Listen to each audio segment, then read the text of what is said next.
亲爱的天父，感谢你。那我们在礼拜日的早上一起聚集，是为了延续见证主耶稣复活第7日的头一天，礼拜天，主耶稣复活的大能。所以我们要欢庆，我们要用喜乐的心，一起用感恩的心来领受这个美好的恩典。主啊，愿每一个礼拜天，我们在这边跟主相聚，不是为了一个仪式或是一个社交活动，而是再一次在确认我们信仰当中最根基的，就是主耶稣基督的复活带来我们生命的改变。主啊，我们要一起在复习这样的信仰，这样圣经的教导。求你开启我们的心灵的眼睛，看见神对我们说的话。我们这样祷告，奉耶稣的名祈求，阿们。感谢主呢，我们上个礼拜因为有复活节很多丰富的节目哈，那牧师上个礼拜只是做一个开头啦。我们开头是主要是提到了主耶稣复活那个早晨所经历的故事哈，那是在福音书里面最神奇的一段。那有妇女去到坟墓，要用香油来香膏来抹耶稣，但是看见天使在那边坐在磐石上，那个墓门的洞的石头已经移开了。那这些妇女是第一个见证耶稣复活的人。那一段经文我们一起领受。另外一段经文就在记载约翰福音3章15、16，这段经文在记载说，上帝爱世人，甚至将他的独生子赐给我们，叫我们信他的不至灭亡，反得永生。来见证这复活跟主耶稣的爱以及上帝的赏赐的关系。今天下半段呢，我们一起要刚刚读了2段经文，大家应该印象很深刻。一个是耶稣在他还没有受钉十字架之前就在讲复活的事，所以复活不是突然间偶然发生一件临时的事件，而是圣经里面一直在延续这一件奇妙的这个神的一个应许。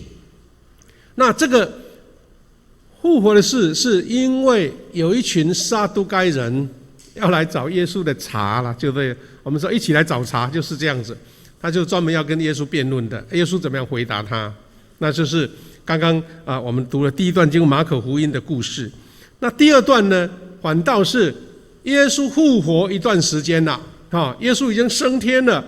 保罗到哥林多，到地中海沿岸各地传福音所遇到的一个新的挑战什么挑战呢？是因为异邦的文化，以那个希腊的文化，他们的理性的讨论当中，他们不相信有复活这种超乎我们所谓的自然科学的事情。所以保罗呢，用整章15章解释、说明、见证为什么主耶稣复活，而且复活的情况是怎么样。那今天我们就按照这2段经文一起跟大家学习了哈。那我们经文直接跳过来，我们上个礼拜呢有提到一个开头的小故事，就是这一个乔治布希总统，当时他还是副总统的时候呢，他在1982年11月15号，因为当时的苏联那共产党的一个统治还在，他们的总书记就是他们的头就是布里兹涅夫的这个葬礼了。这个葬礼因为当时的苏联是一个无神论的国家，而且也不允许有任何敬拜的行为，所以呢，乔治布希就是感觉他是一个基督徒，所以他就觉得说这样的葬礼是有什么样特别的地方哈。那所以他看完之后，就在以后的他的传记里面写过这一段。这一段故事上礼拜也许大家有听过了，我再简单描述一下，就是说，因为这个无神论的国家举行他们的领袖的葬礼，就是按照一般共产党的模式了。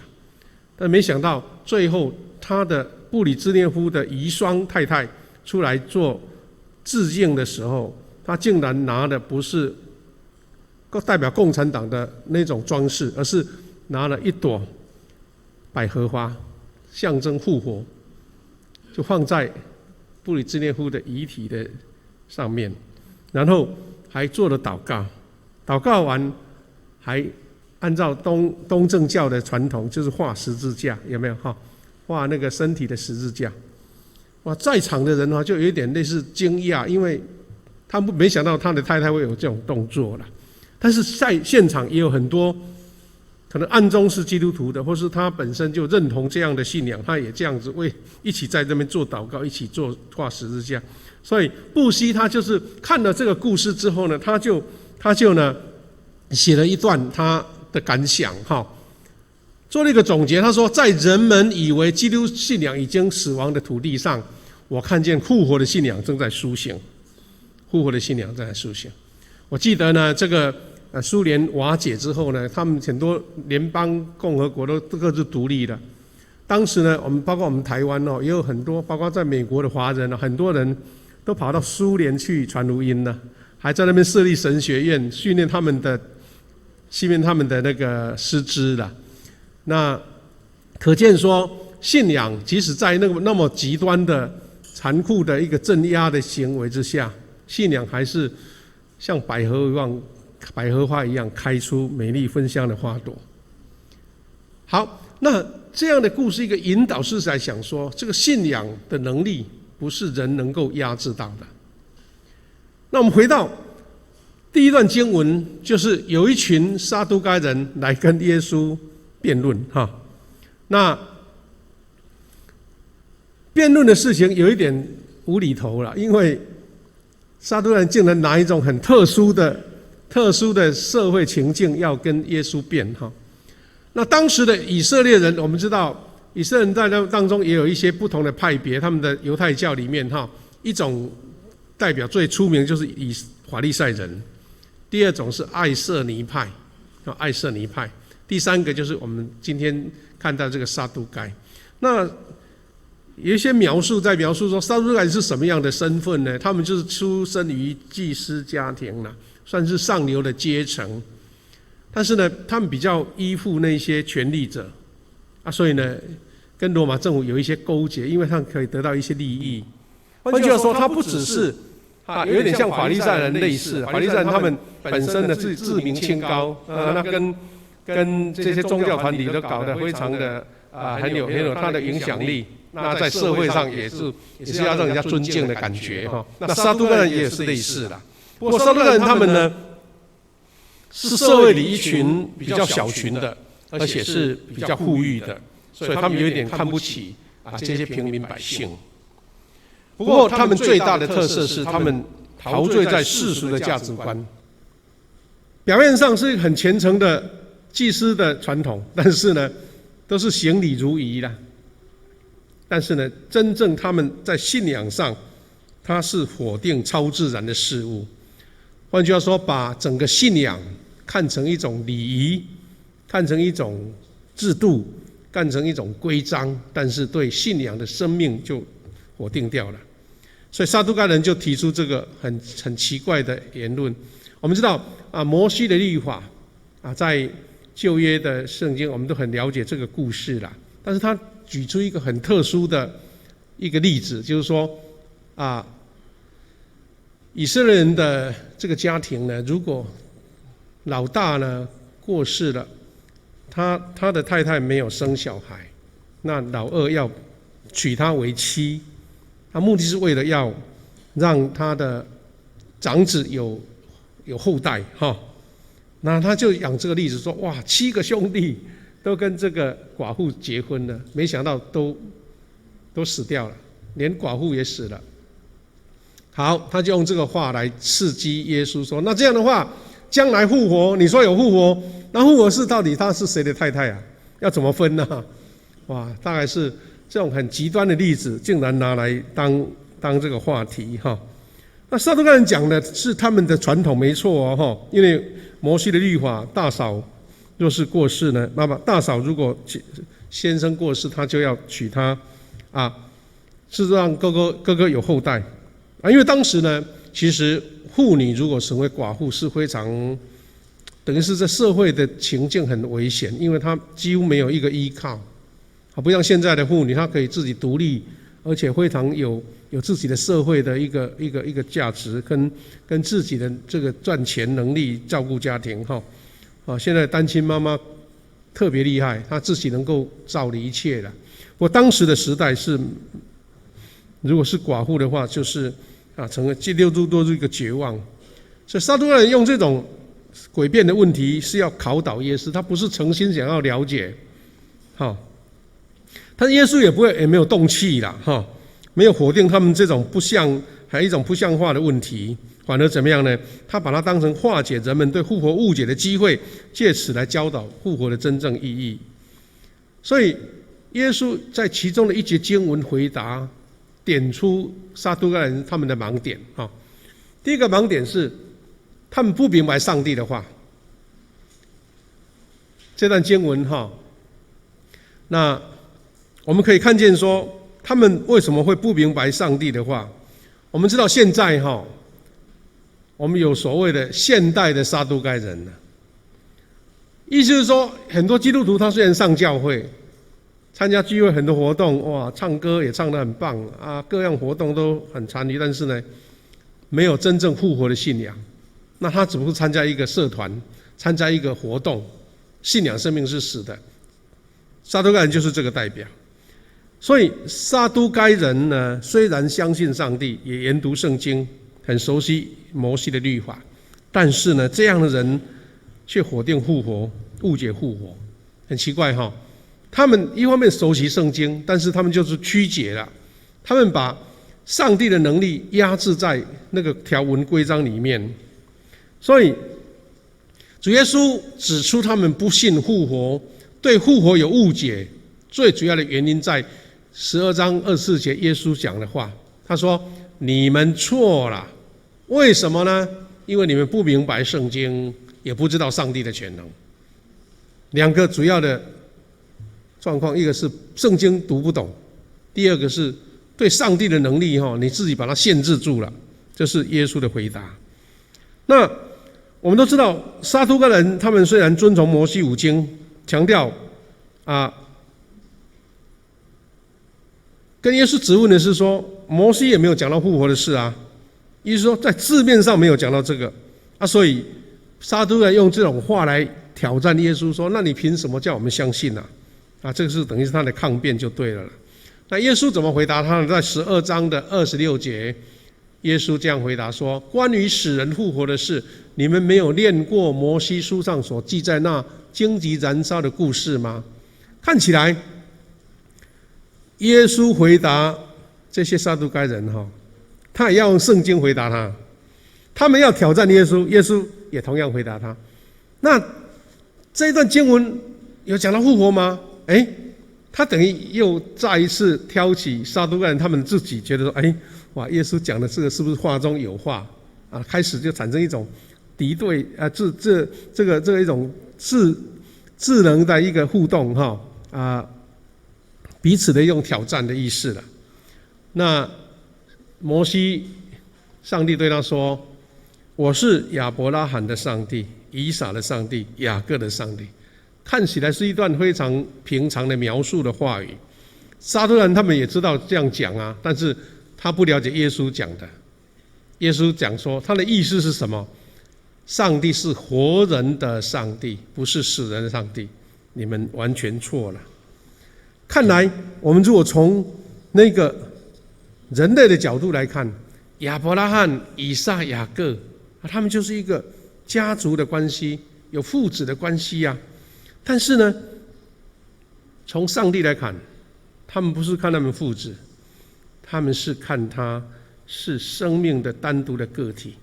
所以耶稣的意思就是说，一旦是人类离开了这个世界的一个环境呢，在神面前你就是独立的，不是有亲属的关系了所以他说是活人的上帝，不是死人的上帝。因为死人就是有一个宗族嘛，有一个家谱嘛。那耶稣的回答可能撒都该人他们也搞不大清楚明白。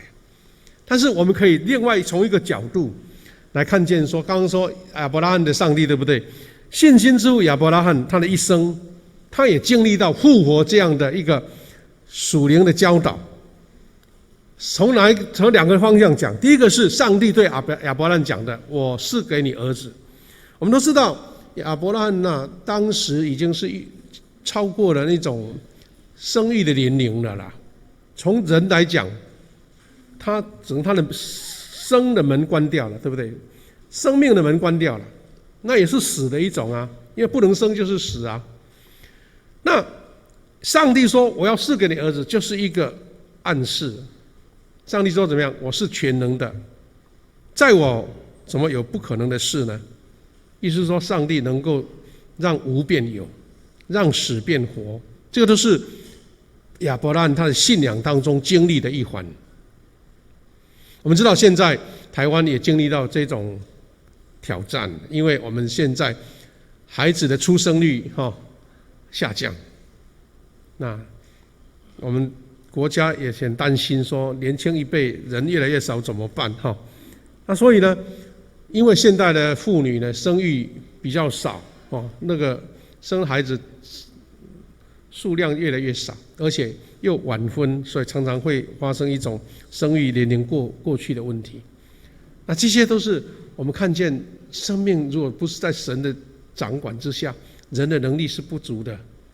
好，那保罗在罗马书有回应这一段故事了圣经罗马书4章17节到18节这样说：正如圣经所说，我立了你做许多民族之父。在上帝面前，这应许是有效的。原来亚伯拉罕本来想说他大概没有后代了，没想到他竟然是多国之父所以亚伯拉罕所信的就是那位使死人复活、从无有创造万有的上帝。保罗诠释了亚伯拉罕的信仰，是相信上帝是创造的，是使人复活的神。这是保罗对亚伯拉罕信仰的一个诠释。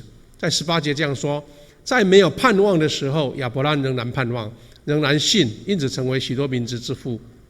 正如圣经所说，你必定会有许多子孙了那这个是上帝赐孩子给亚伯拉罕。另外一个挑战保罗继续在描述亚伯拉罕为什么成为一个复活信仰的一个典范呢有什么样的根据呢？罗马书4章24节也这样说：也是为我们说的，因为我们信那使我们的主耶稣从死里复活的上帝，因为被认为是义人。亚伯拉罕那另外一种挑战就是刚刚我们提的，他得到儿子当然是很难得，见证神的奇妙大能，但是上帝好像跟亚伯拉罕的挑战还没完呢，他竟然赐给他儿子以撒，但是又说他要让他献以撒为燔祭。哇，那就是等于赐给你又把他拿回来，好像跟他在开玩笑。那其实在暗中整个流程都在见证说，上帝要让亚伯拉罕完全的信。既然我能赐你儿子，即使真的你的儿子被杀了要献祭了，我不能让他复活吗？他整个的策略，整个的一个描述都是在见证这位上帝大能超过人所能想的。那希伯来书讲到这一段，讲到亚伯拉罕为什么相信希伯来书11章18节说，上帝曾对他说，你要从以撒得到我所应许的子孙。他认为上帝能够使以撒从死里复活。其实我们也可以说，亚伯拉罕的确曾经把以撒从死里领了回来。什么意思呢？上帝应许说，亚伯拉罕你要有子孙，那又要以撒来献给上帝，那等于是把子孙的路断掉嘛。但是他就是要在这边确认这个上帝能让以撒复活。虽然这件事情在当时没有实际产生，但是这个信已经在那边实现了。所以亚伯拉罕是让以撒从信仰上他得到复活了，因为上帝应许了亚伯拉罕所做的献祭。那我们可以说，刚刚有讲到对圣经的理解，保罗做了一个很好的补充。那还有呢，对复活产生误解的第二个原因，耶稣说他们不明白上帝的能力了。各位弟兄姐妹知道，你如果亲自经历神迹，你亲自经历的应许，你就觉得说啊，这个是确实的。但是如果用听说的，或是没有经历到，你会觉得好像这个是跟我无关的样子。那撒都该人他们就是活在一种自我感觉良好的世界里面，不明白上帝的能力，不信靠上帝，是无法拥有复活信仰的原因呢。你不明白又不相信嘛，所以不相信复活的人，你就无法相信上帝，因为你等于把上帝的大能限制在一个小范围里面，也许是对上帝一种敬畏的心而已，或是上帝保护我不要遇到什么困难就好。但是这个大能复活的大能你不相信，那你的这个信仰是有瑕疵的，你的信仰是缺憾的，你的信仰是不完全的。那我们刚刚有提到撒都该人他们主张他们相信上帝，在他们当中有大祭司，他们也参与这个宗教仪式，但是却没有复活的信仰，行礼如仪却没有复活的信仰，所以圣经就判定他们是不相信上帝的人。记得不相信复活，你信上帝就等于是多余的，那这是多么大的一个判罪啊！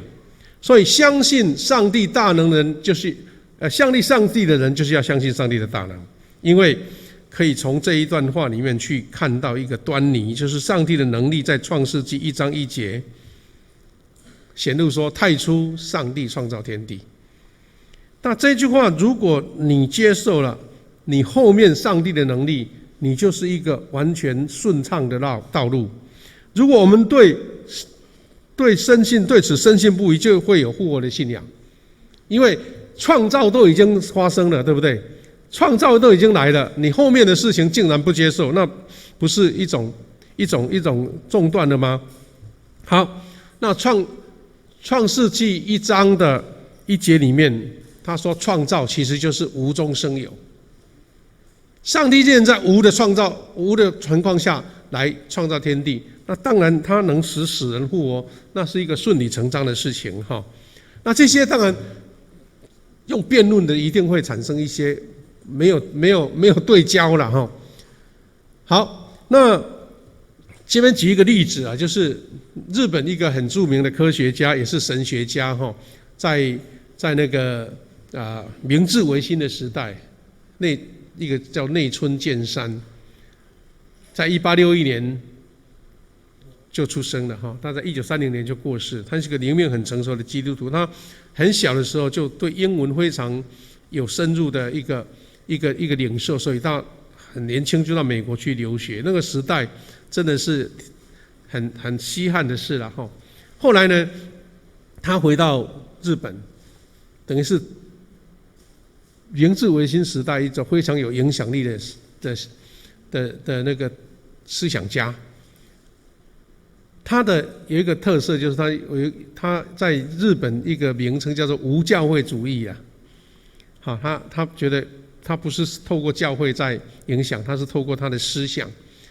然后呢，他有一次呢，他跟一个大学生的对话，成为一个非常经典的有关信仰跟复活的事情，跟神迹的事。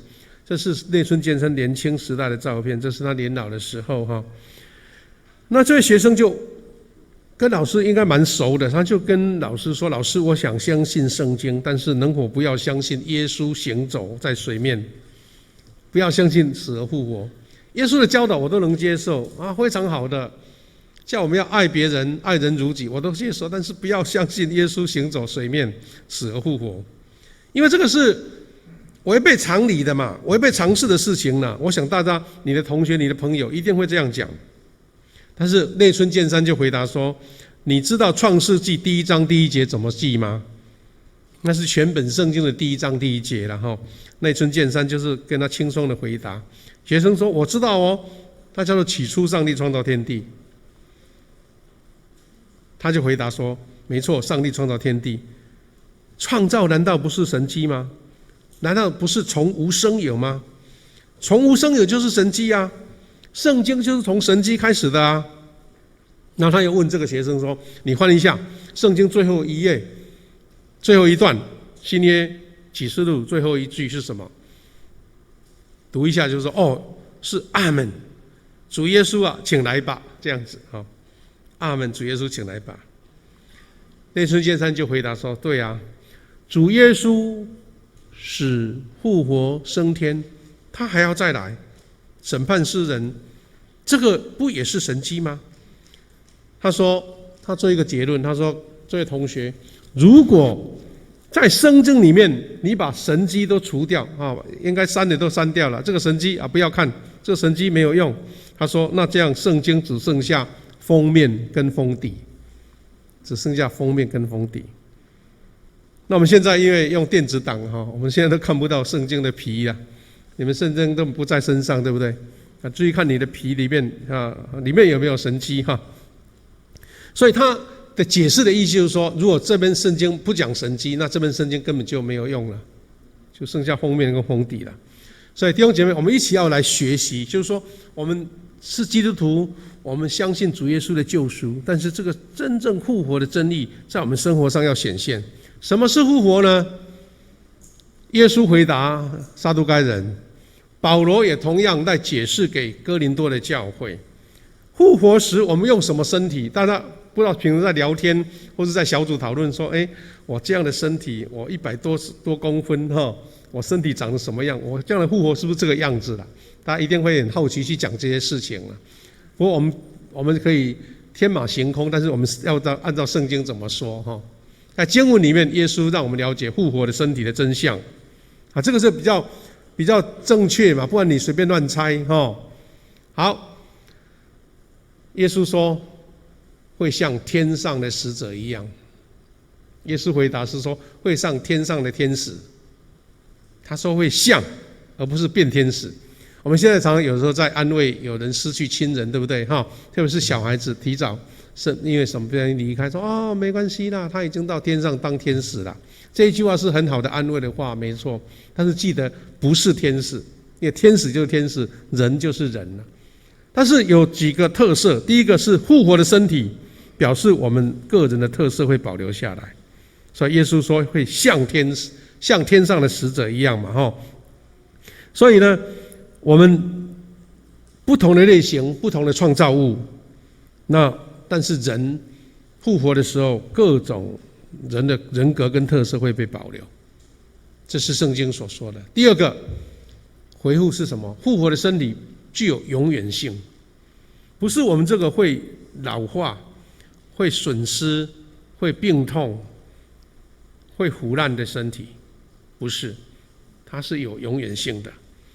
因为我们知道，我们一直在罪的里面，所以我们的这个肉体会腐化。所以曾经有一些比较对信仰上还有一点模糊的人，他会问牧师说：“牧师，怎么办呢？我的亲人被烧掉，然后以后怎么复活啊？复活的时候，他的身体都没看见啊，这样像骨灰一样啊，都会还活在那种恐惧里面呢。但其实，请记得，我们复活的身体跟这个会损伤的身体是不一样的，因为复活的时候，披上的身体是永远的，也因为这样，我们才说像天使嘛。我们这个肉体的生命是在这个世界，这个属世的世界使用的。圣经保罗不是也说吗？我们像一个帐篷一样啊，帐篷我们要回到永远的家，这个帐篷要拆掉了，所以我们不要顾拘泥。好，如果你是一个长得非常漂亮、英俊潇洒，或是非常美丽、身高都很漂亮，你会想说：将来我要这个身体复活，还继续保留，我会很高兴。但有人觉得说：我觉得我长得太胖，我长得太矮，我长得怎么样？你是不是说，将来也要希望这个身体，就不要为这个事情烦恼，因为这个肉体的生命是不一样的。第三个，拥有复活的身体，表示你有完整的人格，因为灵魂，上帝是要接纳你这个信心，将来这个灵魂还是在信心的存在里面呢。所以你的人格，你怎么样在这个世界表达对神的信心，将来的灵魂也是这样，你的人格会被表现出来。所以保存个人的人格，就是我们会发挥我们的个人的一个整个品格。人的人格是包括知识、情感和意志了啊，这些我们当然也是这个回答是一个象征，或是一个，因为我们没有具体看见，但是按照圣经给我们的描述，耶稣的描述，那保罗呢，这对这个复活有更完整的解释，就是说你要用属灵的眼光去看这个复活的事。哥林多前书15章，如果大家有空，可以从第1节念到最后1节，哇，好多节哈！他是保罗在圣经当中所描述复活最完整、最明确的解释跟辩证。我们再复习一下其中2段。刚刚我们读的经文是这样写的，他说：“死人若没有复活，那等于说基督没有复活。”一说大家觉得死人不可能复活，那如果死人不复活，那基督等于没有复活啊！如果基督没有复活，他说我们的信仰就完全崩盘了啦。我们就是活在幻想当中，我们自己建造一些信仰架构啊，讲的天花乱坠啊，耶稣没有复活，哎呀，你们讲这些都完全都解体了。他说18节说，这样的话，死了基督徒就算灭亡了。如果我们信基督人只在今生有希望，只今生有希望，因为我们现在相信嘛，啊，不错，我信耶稣，好高兴哦，啊，平安哦，啊，到死的时候发现没有复活，那等于是他说我们是世界最可怜，因为好像我们被骗的，对不对？一生都被骗，那还得了？所以保罗就给我们用这种话来辩证。他说20节说，然后已经从死里复活。这是要保证已经死人也要复活。各位弟兄姐妹，你是一个相信耶稣基督复活，你是将来会复活的一个信仰。那我们也知道说，耶稣也曾经让拉撒路复活，对不对？这个事件跟耶稣复活它是不同层次的，因为拉撒路如果复活，他将来这个身体也还是会死啊，对不对？那这个事情的影响只是他一个人或是他的家庭呢？那重点是在于什么呢？在于耶稣的复活，它是涵盖了整个人的命运，人类的命运，因为耶稣复活，让这件事情，让死这件事情不再成为我们的负担，因为我们已经跟耶稣一起复活了。保罗在这一章的圣经里面，另外一段话解释得更清楚。其实牧师只要念过经文，你大概就能了解了。15章的35到44节，保罗说：“有人要问，死人怎么能复活呢？他们会有什么样的形体呢？”也是在问这个问题，对不对？什么形体？耶稣说他的形体会像使者、像天使一样。那保罗又问说：“你们觉得他会像什么？”保罗讲的话很不客气啊，他说：“无知的人啊，你种在地里的种子，要不是死了，就不能发芽生长。”他直接把你生活上看的最平常的事，你种的种子不死，它就不能发芽。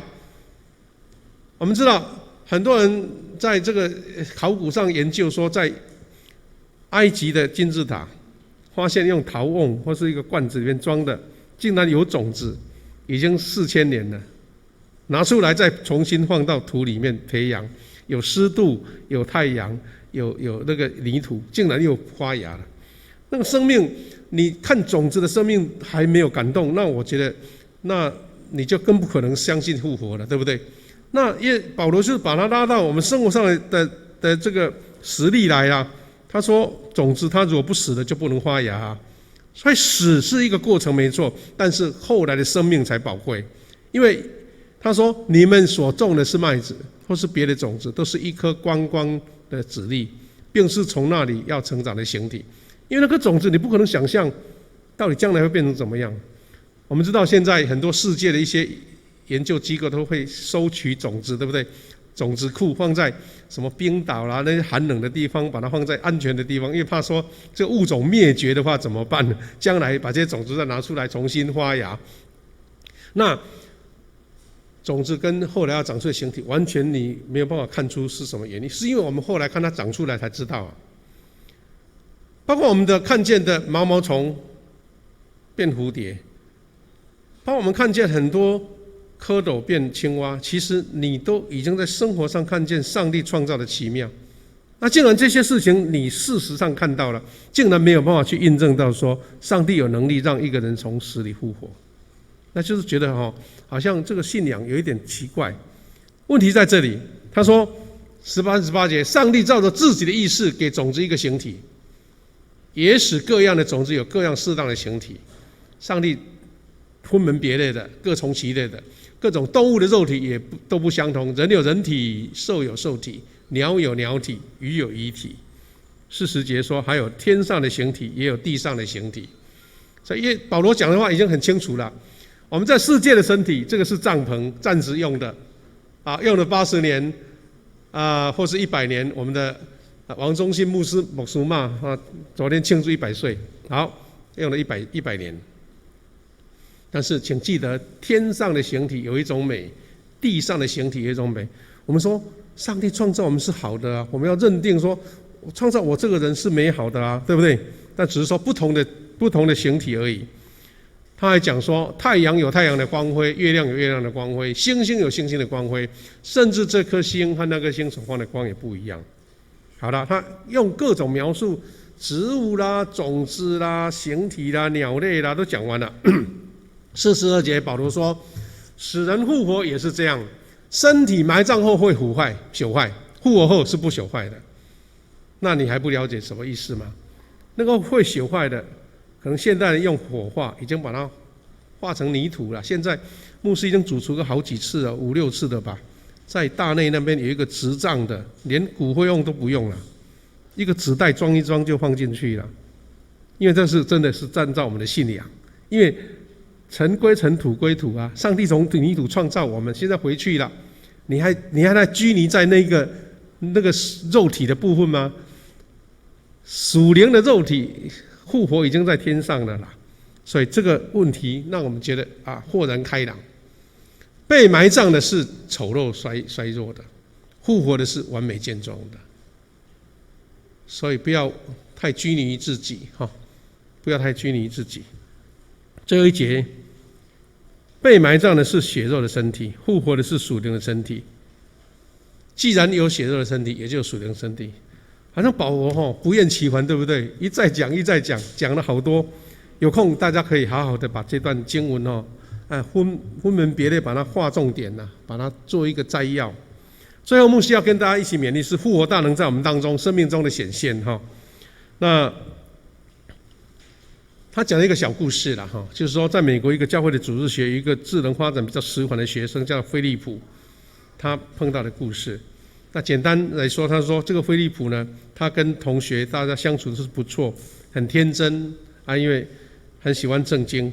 有一个复活节的早上呢，老师发给他每一个人塑胶的盒子，有蛋形的盒子，解释说这个蛋就是一个生命的象征嘛，复活的象征的意义。然后他就给他们一个小小的游戏，说你们到外面去找一种让人见证一种复活的生命的东西带回来他跟老师解说真的经过一段时间，学生都回来了。那有一个学生就打开塑胶盒，拿出一个美丽的花，说鲜花代表生命，哇！老师给他赞美另外一个孩子就抓了一个蝴蝶的样本那带回来。那另外一个孩子是带了一个花芽的嫩叶子，也是代表生命。大家都讨论很高兴很热烈，因为这个实体教学非常有意思了。就轮到菲利普了老师就说，那菲利普不要客气，你盒子有装什么东西给老师看一看，给同学看一看。但是他就有一点扭捏不好意思了大家鼓励他真的说真的慢慢把他的这个塑胶蛋的形的盒子打开，里面空空的，没有装东西。学生嘲笑他，以为他是偷懒，是说搞不懂，因为他可能觉得他的智力不够。不过菲利普这个时候非常的严肃，就告诉大家说，你不要以为是空的记得耶稣的坟墓也是空的他空的是不是没有意思的？他是在讲说我的信仰，这个盒子里面是空的，是代表耶稣的坟墓也是空的。哇，这个时候大家突然间被这个答案感动到了。换句话说，菲利普他用一个单纯的信仰，用空空的盒子来见证耶稣基督。各位弟兄姐妹，这个复活的信仰不是一个辩证，只是你懂我懂，这样还不够。复活的信仰是要带来改变的，我们的生命的改变。牧师做一个分享，有几个改变的能力。第一个是带来突破困境的能力。我们常在生活上、工作上或是学业上遇到困境，请记得复活的主耶稣他会带来无限的改变。你要跟这个信仰连结。第二个，我们在人际关系会遇到转变。有时候我们会看到人跟人之间产生一些隔阂、冲突，甚至对立。请记得主耶稣的复活会带来人际关系的改变。第三个，主耶稣复活让我们传福音有能力，因为你是在传一个复活的主，不是一个古代的故事。第四个，带给我们盼望的人生。但我们觉得说基督徒是永远存在的盼望，你不只是今生盼望，是因为你的盼望还延续到你肉体的生命结束，一个新的生命的开始，因为这个是耶稣的应许。最后一个是他带给我们爱跟喜乐的人生，因为你发现说你不必为了将来的生命而忧虑啊，你知道我是活在一个复活的盼望里面啊，所以人的忧虑是暂时的，其实是神的祝福是永恒的。期待我们每一个人都有这样的信仰，这个信仰不是复活节来热闹庆祝，而是信仰实际生活在你们生活的每一个层面。各位弟兄姐妹，我们要唱一首回应的诗歌唱完诗歌